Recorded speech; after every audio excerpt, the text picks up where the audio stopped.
warahmatullahi wabarakatuh. Salam sehat luar biasa.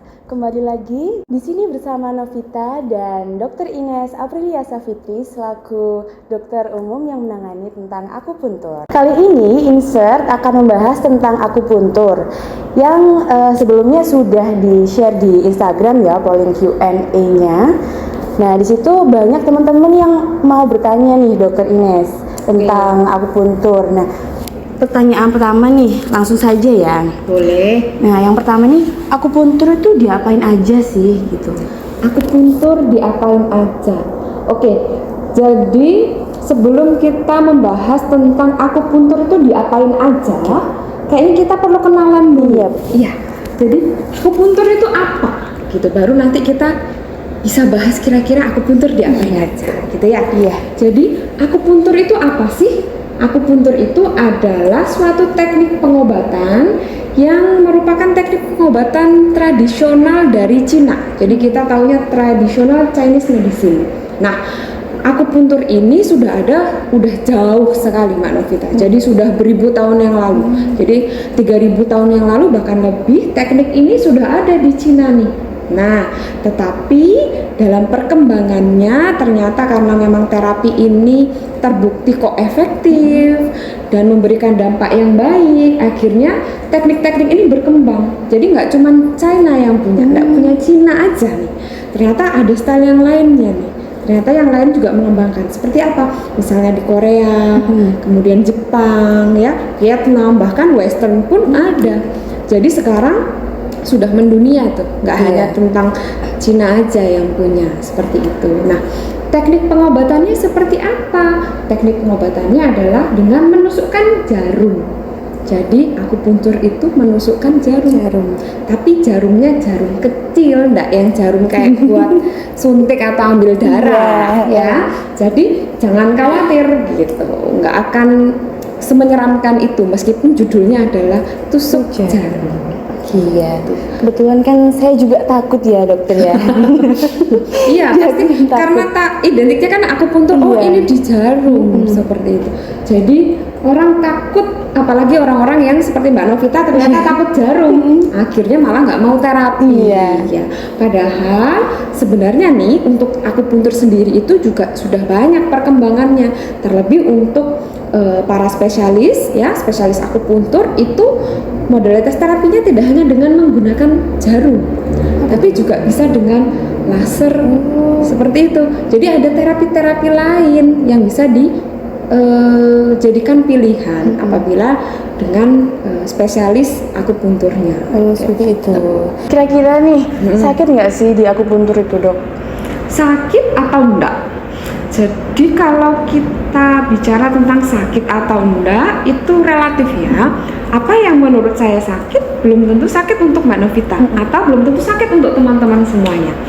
Karena ambang nyeri kita itu juga berbeda gitu. Tetapi untuk akupuntur ini titik yang kita gunakan itu berbeda, tidak sama dengan titik-titik lain. Jadi ada namanya titik akupuntur. Titik ini khas. Jadi titiknya ini spesial, baik dari bentuknya atau anatominya, kemudian fisiologinya atau cara kerja sistemnya yang di bawah titik yang ada di bawah permukaan kulit itu beda dibandingkan dengan titik lain yang bukan titik akupuntur. Jadi misalnya nih, titik akupuntur yang misalnya di sini ternyata aliran darahnya lebih banyak, aliran limfanya lebih bagus, sarafnya lebih banyak misalnya. Akibatnya apabila kita tusuk memberikan efek rangsang yang baik sehingga mempengaruhi misalnya memperbaiki metabolisme atau memperbaiki ketahanan tubuh kita. Nah, tetapi di titik spesial ini ada yang namanya efek rangsang yang khas. Jadi ada sensasi khas tuh. Sensasi khasnya itu namanya teci. Ya, tulisannya deki gitu. Bacanya teci. Sensasi teci itu seperti apa? Sensasi yang rasanya tuh bisa berat. Jadi kayak seperti tertekan gitu ya. Misalnya kita ditusuk sebelah sini misalnya. Kok kayak agak berat ya dok? Gitu biasanya. Iya, memang seperti itu sensasinya. Ada juga yang rasanya seperti ngilu, kayak apa ya? Misalnya kita kemeng, tahu kemeng nggak ya? Saya juga kemeng ada juga misalnya beberapa titik yang rasanya seperti kayak kesetrum, ada kayak setruman kecil gitu ya. Misalnya kalau kita ditusuk di sebelah sini, itu rasanya kayak ada listrik yang mengalir ke depan gitu, gitu rasanya. Gitu. Jadi ada rasa-rasa yang khusus gitu, jadi beda, nggak hanya nyeri ya. Tapi kalau misalnya nyeri kayak misalnya nyeri yang tajam gitu, enggak, kayak misalnya kayak kita ditusuk jarum itu beda rasanya. Karena gitu jarumnya ya? kecil sekali Mbak Novita, kecil sekali. Kecil ini bukan dari panjangnya ya, tapi diameternya. Diameternya itu kecil sekali. Jadi hanya sekitar ada yang jarum 0,13 mm. Oh, beda-beda ya? Beda. Ada yang 0,25 mm gitu. Jadi kecil. Bayangkan 1 mili aja udah kecil ya. Ini 0,13, 0,25. Ya. Jadi lebih kecil lagi. Gitu. Iya. Oke, tadi kan berarti nggak sakit, tergantung ya sakit atau enggaknya ya, tergantung orangnya masing-masing. Nah, untuk fungsinya nih, lanjut ke fungsinya. Ada yang tanya nih dokter, bisa nggak untuk mengatasi Bell's palsy? Bell's palsy. Jadi gini ya, untuk akupuntur sendiri itu terapisnya itu kan macam-macam. Ya, kita tahu terapi ini sudah ada sejak lama dan memang manfaatnya banyak nih. Bahkan dari WHO, jadi Asosiasi Kesehatan Dunia pun sudah approve nih kalau oh iya ternyata memang bisa dibuktikan secara penelitian, misalnya ditusuk pada titik ini bisa mengakibatkan atau memicu misalnya penyembuhan atau regenerasi atau hal yang lain yang intinya dapat menyembuhkan atau memperbaiki kerusakan yang ada di sistem tersebut atau yang kita tusuk. Nah, tetapi tergantung juga dengan si penerapisnya ini. Tergantung. Ya, karena semuanya kan juga karena ini suatu tindakan berarti skillnya, ilmu pengetahuannya juga sangat berperan penting di situ untuk keberhasilan terapinya. Nah, ada banyak segmen untuk akupuntur ini. Jadi ada yang memang untuk terapis akupuntur yang tidak pernah mengenyam ilmu kedokteran, tetapi memang karena ini tradisional dapat mempelajari ilmu tersebut atau memang sudah diajari secara turun-menurun seperti itu ya ilmunya, sehingga beliau ini mampu untuk melakukan atau bisa untuk melakukan terapi tersebut. Ada juga yang seperti saya. Jadi kalau saya adalah dokter umum yang mengikuti pelatihan, jadi dilatih nih oleh dokter spesialis akupuntur sehingga kita memiliki skill medis dasar. Jadi hanya dasar, jadi hanya bukan yang spesialistik seperti beliau-beliau guru-guru saya yaitu dokter spesialis akupuntur. Karena saya yang diajarkan oleh beliau kepada saya adalah medik dasar, jadi yang penyakit yang saya bisa tangani pun hanya yang grade-nya rendah atau masih belum yang parah seperti itu. Nah, kalau dokter spesialis akupuntur, nah itu beda lagi karena beliau memang expertnya, memang mendapatkan perkuliahan 3-4 tahun sehingga skill beliau pasti jelas lebih bagus ya. Kemudian modalitas terapinya juga lebih bagus. Nah, untuk Bell's palsy sendiri memang dari beberapa penelitian ternyata terbukti efektif nih gitu, terutama pada saat ketika Bell's palsy itu fase akutnya. Jadi pada saat baru terkena kemudian kita melakukan terapi dengan cepat, misalnya dengan terapi akupunturnya tersebut ya. Itu untuk kita rangsang kembali karena Bell's palsy itu kan kalau misalnya teman-teman belum tahu Bell's palsy itu apa sih? Jadi kelumpuhan dari otot muka kita, jadi kayak separuh itu istilahnya seperti kalau orang awam itu stroke wajah atau stroke pipi. Jadi yang sebelah wajah kita tidak bisa melakukan aktivitasnya gitu ya, jadi berkedip nggak bisa, mengerutkan dahi nggak bisa gitu ya. Nah itu dirangsang oleh akupuntur. Nah tetapi untuk yang seperti ini saya sarankannya ya ke dokter spesialis akupuntur seperti itu. Apakah bisa dengan akupuntur? Insya Allah bisa kalau berdasarkan penelitian, tetapi dengan siapa terapinya dilakukan, nah itu dia yang berpengaruh gitu. Jadi kalau misalnya kayak kasusnya agak berat kayak misalnya Bell's palsy, maka saya akan sarankan ke dokter spesialis akupuntur. Gitu. Oke, jadi Bell's palsy tadi bisa ditangani oleh akupuntur tapi oleh dokter spesialis ya. Ya. Spesialis akupuntur. Ya, betul. Oke, lanjut ke pertanyaan selanjutnya. Nah, ini bisa nggak untuk menahan nafsu makan nih? Itu pertanyaan yang cukup sering ya. Sering ya. Bahkan rata-rata dokter, saya mau dong diet gitu ya. Biar kurusan dok pakai akupuntur gitu. Kalau untuk menahan nafsu makan memang ada titik akupuntur untuk menahan nafsu makan. Ada Jadi ya? titik ada Mbak Novita. Jadi titiknya ada di sekitar telinga sini. Ya, gitu. Nanti kalau misalnya pengen boleh konsultasi, boleh gitu ya. Tetapi kalau misalnya hanya kita itu bergantung pada akupunturnya, ya pasti jelas kurang efektif ya. Kalau misalnya dengan kita menekan nafsu makan tapi ternyata pasiennya ini udah bener-bener obes ya, udah gede banget badannya, hanya maunya ditekan nafsu makannya terus pengennya kurus. Ya nggak bisa dong ya. Nggak bisa ya. Nggak bisa, nggak semudah itu ya. No. Ya, jadi kalau guru saya mengajarkan kalau kita pengen kurus itu triknya adalah doa. Doa itu apa? DOA. Diet. Jadi tetap memang pengaturan pola makan itu harus, itu wajib dan utama ya. Kemudian kira-kira apa? Olahraga. Betul sekali, olahraga. Ya, nggak pakai olahraga, ya gimana? Ya nggak bisa dong, tetap harus olahraga.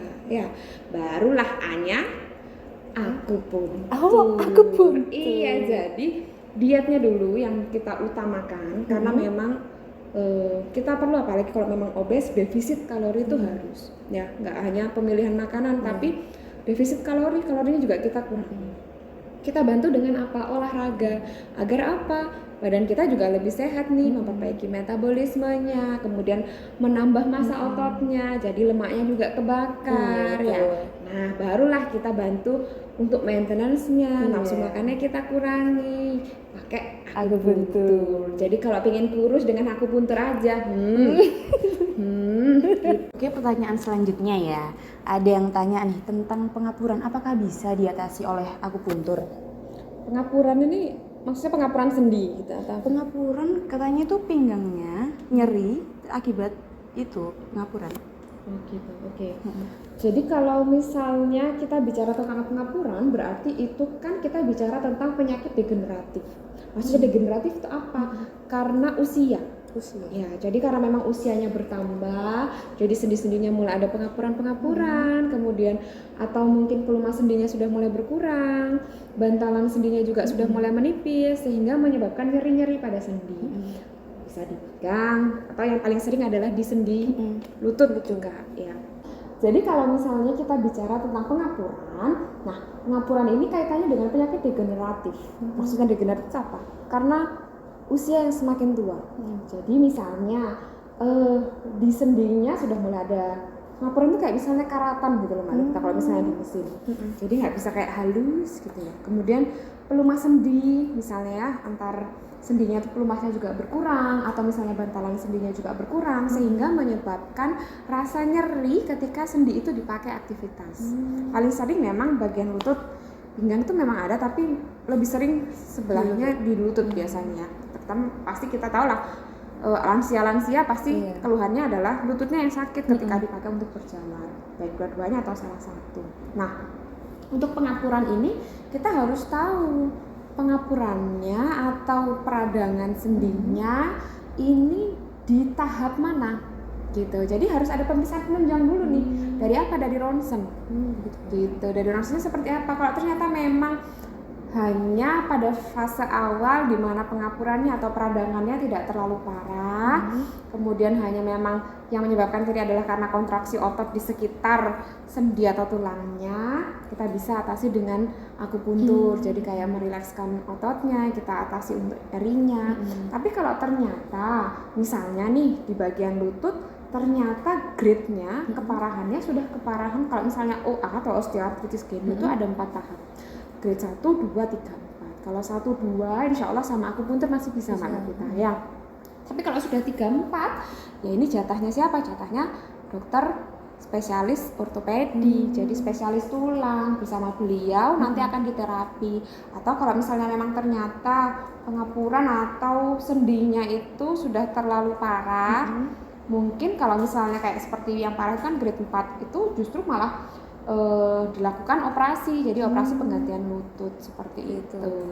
Jadi tetap untuk beberapa penyakit kita harus lakukan pemeriksaan penunjang dulu gitu ya, karena bukan ujuk-ujuk maksudnya semua bisa dilakukan dengan akupuntur, semua bisa sembuh dengan akupuntur, tidak ya. Kita tetap harus melakukan pemeriksaan dulu, kira-kira ini sejauh apa penyakitnya, kemudian kira-kira oh ini efeknya karena apa, misalnya kayak asam lambung ya, kayak misalnya asam lambung, oh ternyata karena memang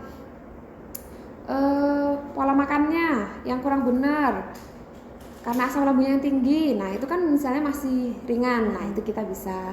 Tapi kalau ternyata oh sudah ada luka nih di bagian lambungnya gitu ya, kita curiga ada luka ya, harus diendoskopi pun juga hasilnya ada luka ya, nggak bisa dong misalnya kita berharap dengan yang hanya akupuntur 1-2 kali bisa membaik. Nah tetap harus ke penyakit dalam, kita harus tindakan atau tangani misalnya luka yang di dalam lambungnya seperti itu. Sama dengan yang di pengapuran tadi, setingkat apa ini gitu. Jadi harus ada harus ada pemeriksaan penunjangnya dulu, jadi kita tahu. Jadi jangan sampai kita memberikan terapi itu yang asal-asalan. Jadi Mbak Novita, di medis itu ada prinsip yang namanya do no harm. Jadi apa maksudnya? Jangan sampai kita membuat bahaya. Jangan sampai kita membuat bahaya. Bahaya ini dari nggak cuma dari bahaya secara fisik ya, misalnya karena kita memperparah kondisinya, bukan. Tetapi misalnya kondisi keuangannya juga loh, ya kan? Gitu ya? Karena akupuntur ini juga terapinya cukup mahal, ya relatif mahal. Jangan sampai kita sudah tahu misalnya nih pengapuran di osteoartritis di lututnya udah grade 4 nih, udah tahap 4, udah parah nih, harusnya sudah sama dokter dokter ortopedi ya. Ternyata malah kita maksakan untuk akupuntur yang ada terapi berkali-kali ternyata tidak ada perubahan, hanya menguras uang pasiennya. Nah itu nggak boleh gitu. Jadi tetap harus disesuaikan. Jadi kalau misalnya ada keraguan atau apa, tetap dikonsultasikan terlebih dahulu. Seperti itu ya. Lanjut ya. Ngomong-ngomong tentang biaya nih tadi, banyak nih pasien yang mau berobat di akupuntur Puskesmas Taman tanya, ini di cover nggak sih sama BPJS? Oh oke. Tadi sudah sempat kesinggung ya tentang biaya. Iya. Jadi memang akupuntur ini memang belum di cover, bukan tidak, belum. Kita berharap semoga segera ya. Belum di cover oleh BPJS teman-teman. Jadi masih dikenakan biaya. Tetapi untuk biaya memang relatif ya, tidak sama semua juga di satu tempat dengan tempat yang lainnya, atau dengan terapis yang satu dengan yang lainnya juga pasti berbeda. Untuk di Puskesmas Taman sendiri kita dikenakan biaya untuk tindakannya adalah 60.000 ya? Cukup dengan 60.000. Tetapi memang ada biaya pendaftaran Mbak Novita. Kalau seandainya memang teman-teman adalah peserta BPJS wilayah Puskesmas Taman, jadi memang Vaskes tingkat satunya nih, fasilitas kesehatan tingkat satunya itu di Puskesmas Taman, maka tidak ada biaya pendaftaran kan? Jadi cukup 60.000 saja gitu. Kalau misalnya bukan, berarti nanti harus ditambahkan biaya pendaftaran. Untuk 60.000 itu satu kali terapi ya, bukan satu paket. Iya, satu kali kedatangan ya. Iya. Betul. Kalau misalnya di spesialis akupuntur ya pasti akan lebih mahal lagi karena beliau ilmunya lebih tinggi lagi. Kemudian modalitas terapinya lebih yang beragam lagi. Jadi tidak di cover oleh BPJS. Belum ya? Belum. Semoga akan di cover sama BPJS. Oke, segitu aja pertanyaan dari netizen Instagram gitu untuk akupuntur. Terima kasih Dokter Ines telah menjawab pertanyaan netizen Instagram Puskesmas Taman. Puskesmas Taman, kami melayani lebih baik.